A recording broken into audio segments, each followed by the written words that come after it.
જયંતિભાઈ પુંજીરામ ઠક્કર, રહેવાસી અમદાવાદ.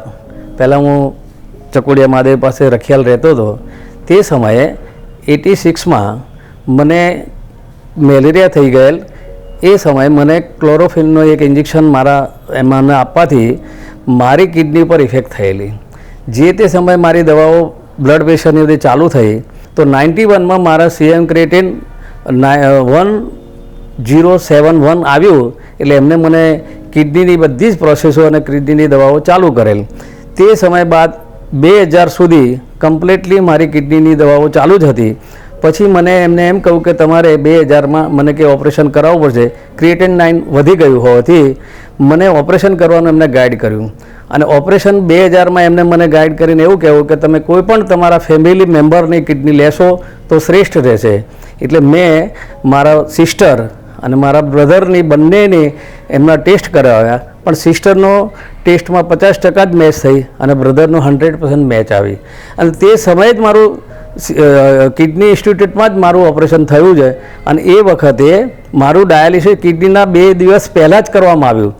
ટ્રાન્સપ્લાન્ટ થયા પછી મારું CM ક્રિએટિન 1 પોઈન્ટથી પણ નીચે આવી ગયું અને સરસ રીતે મારી કિડની સેટ થઈને તે પણ એકદમ સરસ રીતે હું સારી રીતે મારું એમ કહેવાય ને કે દિનચર્યા હું કરવાનું શરૂ કર્યું. જે તે સમય પર ટ્રાન્સપ્લાન્ટ પછી મેં રેગ્યુલર એટલે કે મારા ખોરાકની અંદર કહું તો ક્યારેય પણ હું ઠંડો ખોરાક ખાતો નહોતો. ઠંડુ પાણી જેવું તેવું બહારનું ઉકાળેલું જ પાણી પીવાનું. સરસ એમ કહેવાય ને કે બધી જ રીતે ગરમ ખોરાક. અને કોઈ પણ જગ્યાએ બહાર જતો તો પણ હું માસ્ક પહેરીને જતો હતો.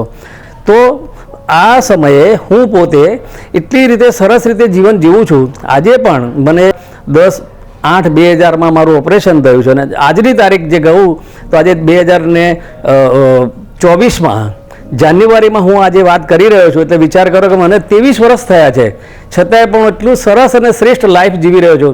હું ખુદ જાતે ડ્રાઇવિંગ કરું છું.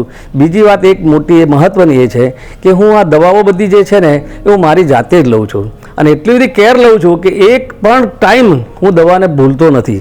કારણ કે મને આ શરીર ભગવાને આપ્યું છે તો સાચવવાની જવાબદારી મારી છે. તે રીતે હું આ જીવન જીવ્યા કરું છું. અને શ્રેષ્ઠ રીતે આપનારને પણ કહું તો મારા મોટાભાઈ આજે પણ એટલા જ હેલ્ધી છે. જેમ હું એટલો હેલ્ધી છું એટલા જ મારા મોટાભાઈ હેલ્ધી છે. એટલે આપનારને પણ કોઈ જ જાતનો કશા જ પ્રોબ્લેમ થતા નથી. બાકી રહ્યું છે મારે પોતાને સાચવવાનું છે કે ક્યારેય પણ હું કોઈ જાતની એમ કહેવાય કે નિષ્કાળજી નહીં રાખવાની, સારી રીતે જીવન જીવવાનું પોઝિટિવ વધારે વિચાર્યું. જેથી કરીને આ મારું આ શરીર ભગવાને મારું આટલું સરસ રીતે વર્ક કરી રહ્યા અને મારી કિડની આટલી શ્રેષ્ઠ ચાલે છે. આજે મારું CM ક્રિએટિન નોર્મલ છે, 1.2 છે. એટલે એટલું બધું નોર્મલ છે કે મને પણ ખૂબ ખુશી થાય છે કે કિડની ભગવાને 2 આપી છે. તેમાંથી મને એમ થાય છે કે 2 કિડની મારી પોતાની ખરાબ થઈ ગઈ, છતાંય મને મારા ભાઈએ 1 કિડની આપી અને મારા ઉપર અનંત ઉપકાર કર્યા છે. આ ભગવાનની કંઈક કૃપા હોય તો જ થઈ શકે.